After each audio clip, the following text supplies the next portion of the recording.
Hi friends, இன்றைக்கி என்ன video பார்க்க போகிறோன்னு பார்த்தீங்கன்னா, இன்றைக்கி என்னோடய பிறந்த நாள்.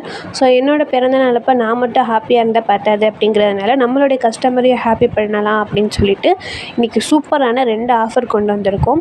இந்த 2 ஆஃபரில் ஏதாச்சும் ஒன்று தான் நீங்கள் சூஸ் பண்ணிக்க முடியும். ஸோ வாங்க அது என்னென்னு சொல்லிடுறேன். ஃபஸ்ட்டு வந்து பார்த்திங்கன்னா, நம்மக்கிட்ட ப்ரேஸ்லெட், அதாவது 2 ப்ரேஸ்லெட் வாங்கினீங்க அப்படின்னா உங்களுக்கு ஒரு ப்ரேஸ்லெட் வந்து ஃப்ரீயாகவே கிடைக்கும். ஸோ இந்த ஆஃபர் வந்து உங்களுக்கு வேணாம், எனக்கு வந்து இன்னொரு ப்ரேஸ்லெட் வேணாம், அதுக்கு பதில் எனக்கு ப்ரைஸ் கூட கம்மி பண்ணி கொடுங்க அப்படின்னா கூட நம்ம ப்ரைஸும் கம்மி பண்ணி கொடுக்குறோம். எவ்வளோ கொடுக்குறோம் அப்படின்னு பார்த்தீங்கன்னா, இப்போ 60 ருப்பீஸ்க்கு நீங்கள் ஒரு ப்ரேஸ்லெட் வாங்குறீங்க அப்படின்னா 10% கம்மி பண்ணி உங்களுக்கு 50 ருப்பீஸ்க்கு வந்து அந்த ப்ரேஸ்லெட் வந்து நம்ம கொடுக்க போகிறோம். இந்த ஆஃபர் எவ்வளோ நேரத்துக்கு அப்படின்னு பார்த்தீங்க அப்படின்னா, இப்போயிலேருந்து நாளைக்கு ஈவினிங் 6 o'clock வரைக்கும் இருக்கும். எதனால் நாளைக்கு வரைக்கும் அப்படின்னு பார்த்தீங்கன்னா, நம்ம லேட்டாக தான் இதை அரேஞ்ச் பண்ணியிருக்கோம். ஸோ அதனால் டைம் ரொம்ப கம்மியாக இருக்கிறதுனால நாளைக்கு வரைக்கும் நம்ம இந்த ஆஃபர் வந்து கொடுத்துருக்கோம். இந்த ஆஃபரை மிஸ் பண்ணிடாதீங்க. இது மட்டும் இல்லாமல் நெக்ஸ்ட்டு தீபாவளிக்காக கூட நம்ம நிறைய ஆஃபர்ஸ்லாம் வந்து கொண்டு வர போகிறோம். அது எல்லாத்தையுமே நீங்கள் மிஸ் பண்ணாமல் பார்க்கணும் அப்படின்னு சொன்னால் நம்ம சேனலை சப்ஸ்கிரைப் பண்ணிக்கோங்க.